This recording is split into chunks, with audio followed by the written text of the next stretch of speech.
billahi minasyaitonirrajim. Bismillahirrahmanirrahim. Assalamualaikum warahmatullahi taala wabarakatuh. Nama saya Ahmad Wafi bin Ahmad Badri.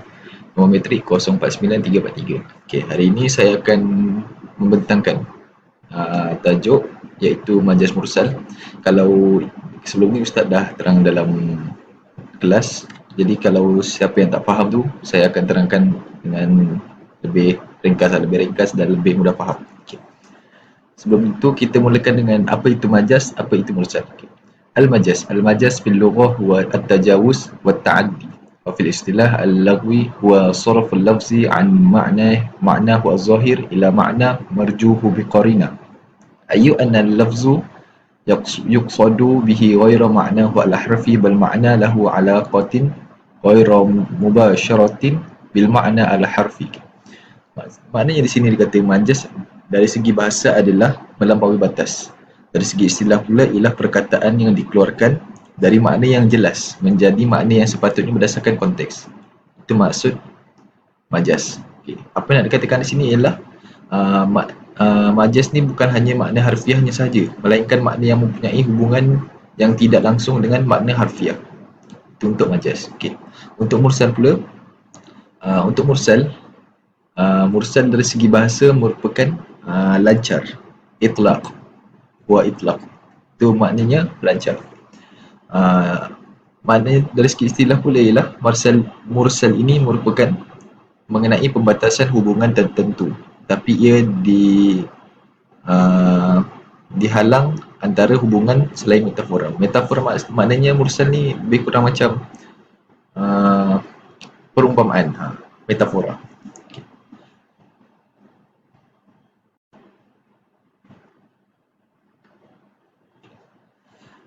Kita terus kepada majas mursal. Majas mursal kalau nak tengok ni ada kat buku. Tajuk majas mursal ada dekat buku. Okay. Majas mursal huwa kalimatu isti'malat fi ghairi ma'aniha al-asli li'alaqatin ghairi al-musyabbahah ma'a qarinah ma'ani'ah min iradah al-ma'na al-asli wa huwa majas alaqatihi ghairi al-musyabbah. Majas mursal digunakan selain makna asalnya untuk hubungan yang tidak sama dengan anggapan yang bertentangan dengan kehendak makna asal. Okay. Tengok ayat li'alaqatin ghairu musyabbah. Okay. Itu maknanya. Kita terus pada contoh untuk majas mursal. Okay. Ini contoh ni tidak diperincikan lagi. Apabila diperincikan, dia akan diterangkan oleh sahabat saya yang lain. Kita terus kepada contoh yang pertama. Contoh yang pertama, ayat dia was'alil qaryata allati kunna fiha, daripada surah Yusuf ayat 82. Untuk yang pertama, contoh yang pertama apa maknanya? Was'al qaryata allati kunna fiha, dan bertanyakan kepada kampung itu tempat kami berada. Maknanya dekat sini nak kata bukan kita tanya kepada kampung tu, nak tanya kepada orang kepada kampung tu. Maknanya dibuang was'ali ahlil qaryata. Maknanya patutnya ayat yang betul dia dan bertanyakanlah kepada penduduk kampung, bukannya bertanya kepada kampung. Macam tu. Itu untuk yang pertama, contoh pertama. Contoh yang kedua pula ialah ra'aina al-ghais. Ra'aina maknanya menjaga, al-ghais maksudnya hujan. Okay. Kat sini nak kata menjaga hujan. Pelik kan? Kenapa menjaga hujan? Kenapa tak menjaga tanaman ke apa? Kenapa menjaga hujan? Okay. Kat sini dimajaskan. Al-ghaisa tu adalah majas. Sepatutnya ayat dia ra'aina al-ghaisu an-nabat, menjaga hujan tanaman. Sepatutnya. Okay.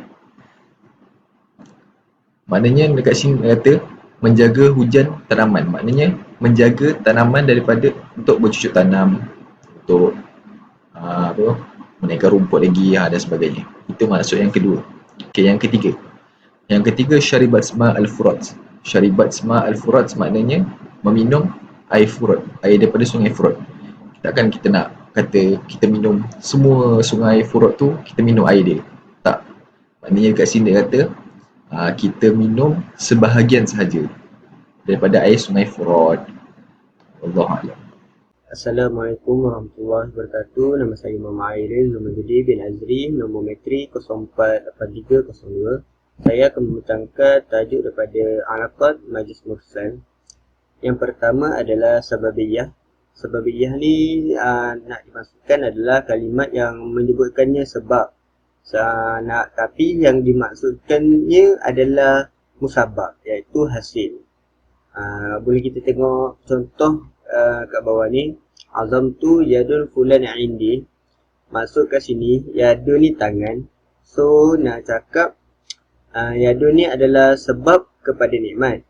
Nikmat tu dia jadi musabab. Nikmat seseorang tu dapat datangnya daripada yadun. Lepas tu kat sini nak cakap macam tangan ni, yadun, tangan yang cakap adalah dia cakap tangan, tapi yang dimaksudkan adalah nikmat tu. Nikmat seseorang tu. Kat sini jadi yadun adalah sebab adanya nikmat seseorang tu. Nikmat tu dia jadi musabab. Okey, yang kedua adalah musababiyah. Musababiyah ni dia balikkan kepada sababiyah, iaitu menyebut musabab sedangkan yang dimaksudkan adalah sebabnya. Okey, untuk yang contoh pertama, yunazzilu alaikum minas sama'i rizqa. Okey, kat sini nak cakap Allah Subhanahu Wa Taala dia menurunkan hujan daripada langit. Hujan ni yang sebab adanya rezeki, rizqan. Lafaz rizqan ni yang makna asalnya adalah rezeki, tapi dimaksudkannya al-ma', iaitu hujan, kerana hujan ni menjadi sebab adanya rezeki. Okey, untuk yang ketiga adalah juz'iyah. Juz'iyah ni dia menyebut sebahagian, tetapi untuk menunjukkan keseluruhan. Okey, sebagai contoh, al-Islam yahithu ala tahrir ruraqabah. Okey, kat sini nak cakap riqab. Riqab ni yakni tekak. Tapi dia cakap tekak tu merupakan sebahagian anggota badan. Ayat ni yang dimaksudkan adalah ditujukan kepada hamba, kerana hamba dahulu diikat tali pada leher mereka. Lepas tu ayat ni dia mengucapkan sebahagian anggota hamba, iaitu tekak, untuk dijadikan ayat juz'i. Masuk kat sini kulli dia adalah hamba, tapi dia cakap riqab ni dia cakap sebahagian daripada anggota hamba tu. Untuk yang keempat adalah kulliyah. Kulliyah ni dimaksudkan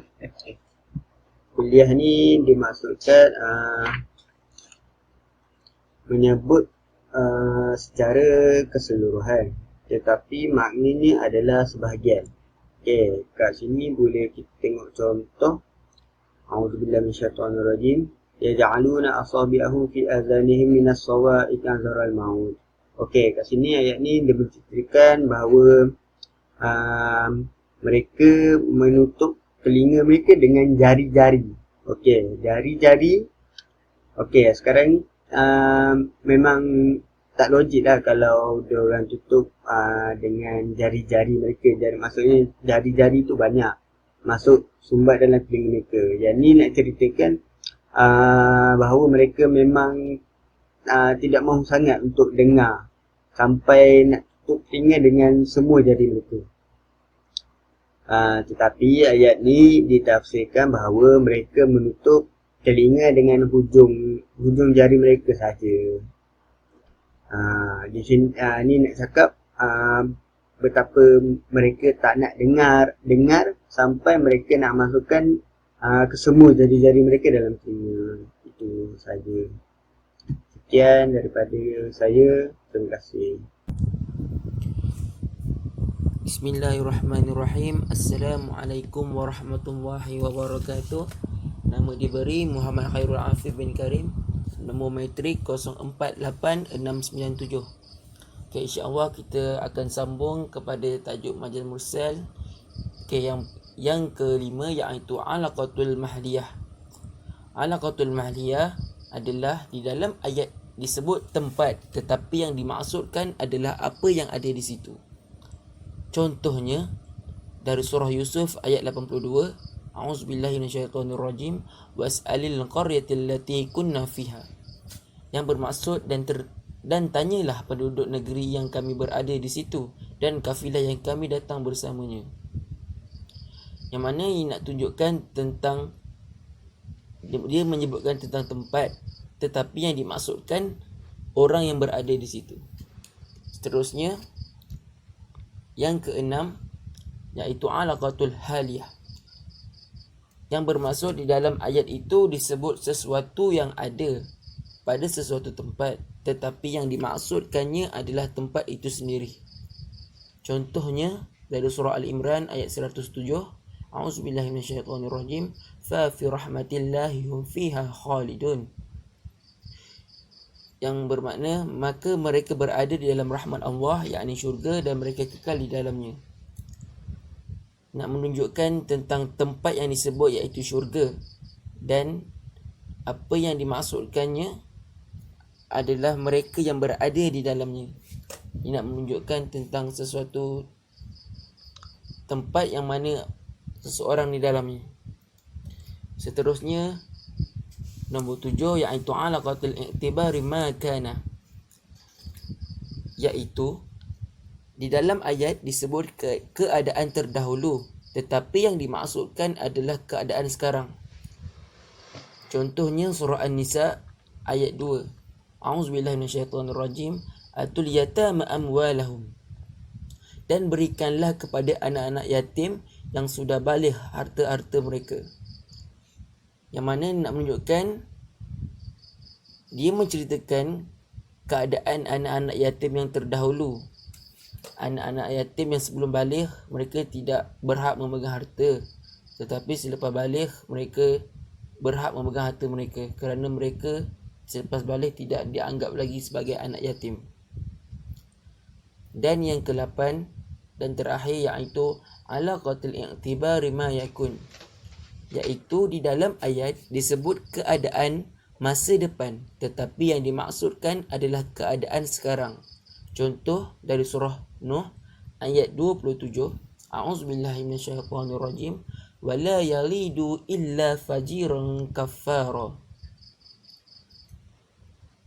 Yang bermaksud mereka tidak akan melahirkan selain anak yang berbuat maksiat lagi sangat kafir. Dia menunjukkan tentang masa depan, iaitu anak yang berbuat maksiat. Tapi yang dimaksudkan adalah sekarang, iaitu dia melahirkan. Tak logik jika yang tiba-tiba bayi yang lahir itu berbuat maksiat dan juga kafir, sedangkan bayi ini seorang yang suci, seorang yang tidak berdosa. Wallahu a'lam. Assalamualaikum warahmatullahi wabarakatuh.